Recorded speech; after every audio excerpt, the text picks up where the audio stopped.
No vídeo de hoje eu vou falar sobre 4 passos para você limpar o seu nome e fugir das dívidas.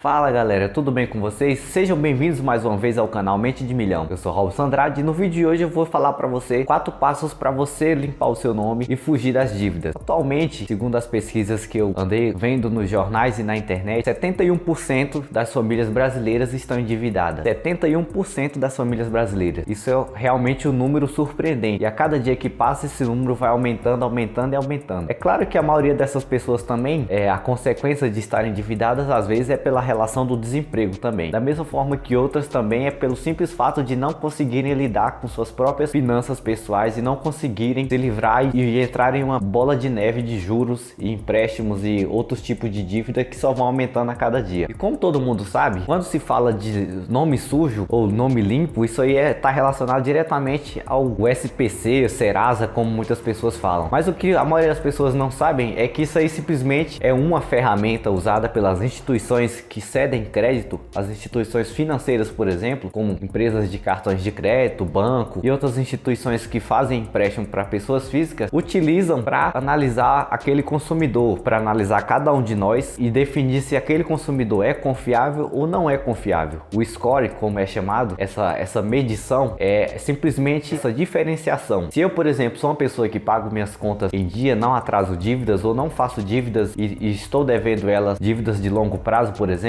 dívidas que são feitas há mais de 1 ou 2 anos, eu simplesmente posso ser considerado um bom consumidor, ou seja, o meu score vai ser um score alto, que geralmente ele é dividido em 3 partes, né? O bom consumidor, aquele que tem o score no limite, que se eu não me engano, acho que é 900 ou 1000 pontos, aquele moderado que fica ali entre não ser confiável e ser confiável, e existe aquele que não é confiável. E o que acontece quando você está com seu nome sujo? Quando dizem nome sujo, você simplesmente fica limitado a ir para o mercado conseguir crédito, ou seja, sempre que você for querer fazer qualquer tipo de financiamento, por exemplo, quando você querer comprar um carro, mesmo que você trabalhe, mas se você tem dívidas e contas que deixam o seu score, a visão do mercado baixo, você dificilmente vai conseguir fazer um financiamento, vai conseguir fazer um empréstimo, ou seja, você vai estar limitado. Qualquer coisa que envolva cessão de crédito para você, você não vai conseguir fazer. Como que você pode fugir desse mundo de dívidas e livrar o seu nome de estar, por exemplo, em um Serasa ou um SPC, como muitas pessoas conhecem, e aumentar o seu score? É simples, tem alguns passos que você pode seguir para melhorar e se tornar uma pessoa com o nome limpo, como muitas pessoas falam. É claro que você está com o nome sujo, que seria simplesmente as instituições mandarem seus dados para o Serasa,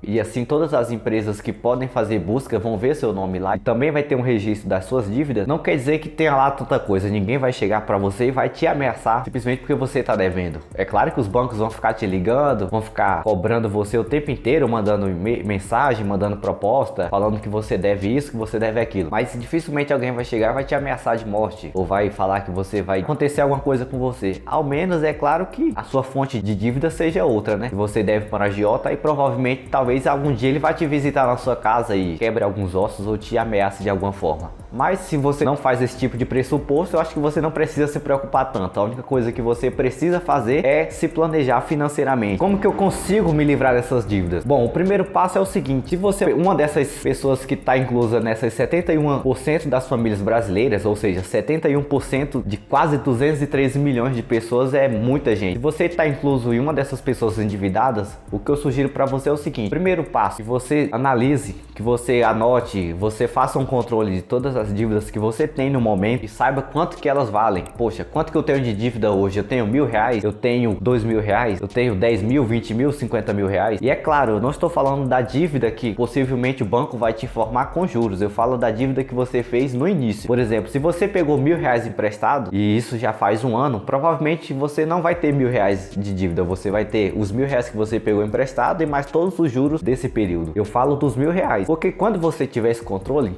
você vai poder tomar algumas decisões importantes. Por exemplo, quais dessas dívidas eu vou poder pagar agora, ou quais são prioridade para mim pagar. E assim eu posso ligar, eu posso renegociar, ou eu posso simplesmente fazer um cadastro no Serasa Consumidor e buscar opções de renegociações. Muitas vezes lá também tem grande chance de você conseguir um desconto de 40, 50, até mais que isso, em porcentagem das suas dívidas. Ou seja, você consegue fazer um parcelamento e consegue ajustar no seu orçamento. Então o primeiro passo é esse, é você saber que tipo de dívida você possui possui, qual o tamanho que ela tem no seu orçamento. E o segundo passo? O segundo passo é você definir as prioridades. Quais dívidas eu posso pagar agora? Quais dívidas eu tenho condição de pagar? Quais dessas dívidas é importante eu pagar em primeiro lugar e às vezes fazer um parcelamento de outras maiores que realmente não tem como pagar todas de uma vez. E sempre buscar uma forma em que você consiga um desconto, que você consiga renegociar, seja lá com o seu gerente, ou seja lá com aquela empresa que cede o crédito para você, por exemplo, de um cartão ou qualquer que seja a instituição. Sempre procure renegociar e aliviar o peso dessa dívida, pois o intuito de um banco, quando ele tem uma dívida com qualquer tipo de pessoa, seja ela jurídica ou não, é simplesmente que você pague todos os juros. Até porque do valor que ele te empresta realmente, ele não tem nada de lucro. Se você pegar R$1.000 hoje emprestado e você pagar ele hoje ainda, ou amanhã, não teve tempo de correr nenhum tipo de juros, ou seja, o banco simplesmente não lucrou nada com essa operação. Coisa que se você ficar 2, 3 anos endividado com uma dívida, o máximo que o banco vai querer fazer é te motivar a pagar todos esses juros, pois assim eles vão ter todo o lucro em cima do crédito que ele cedeu para você. Então lembre-se, primeiro passo, saber que tipo de dívida você possui, separar as dívidas como um grau de prioridade, até porque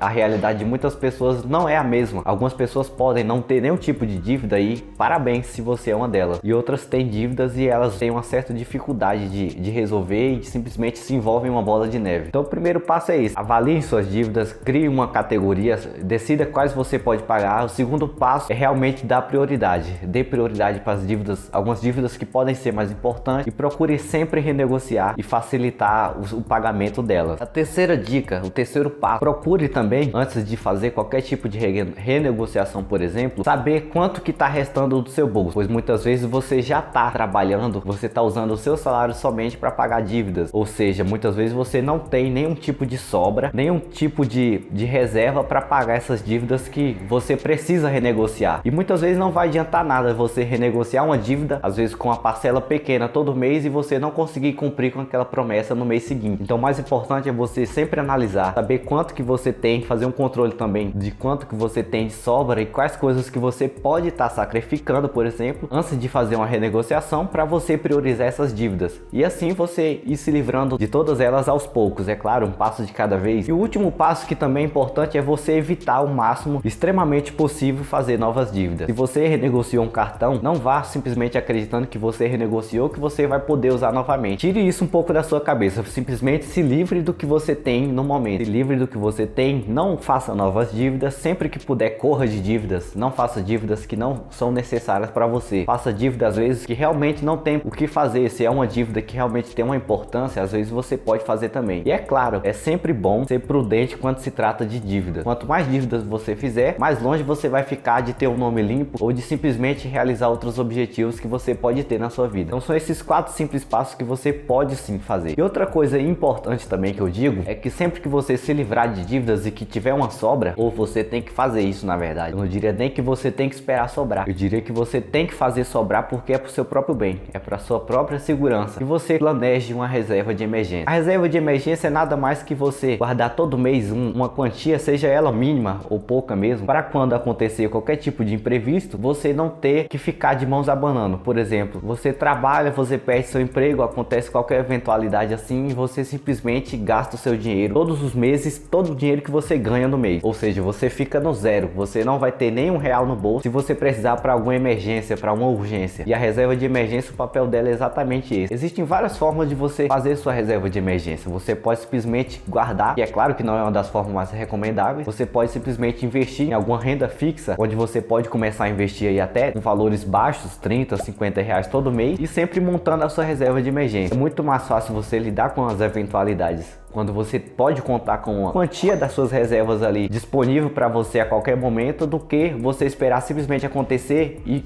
mais uma vez voltar a se endividar, é voltar para o mercado de dívidas. E aí você vai repetir todo o processo novamente, você vai viver nesse ciclo infinito de dívidas, pagando dívidas e fazendo mais dívidas, simplesmente porque você não pensou e não planejou em criar uma fonte de segurança para você. Bom pessoal, eu vou ficando por aqui, eu espero que vocês tenham gostado desse vídeo. Peço também, antes de mais nada, que se você gosta desse tipo de conteúdo, que você se inscreva no canal, que você ative suas notificações, se puder também compartilhe com seus amigos, e até qualquer momento.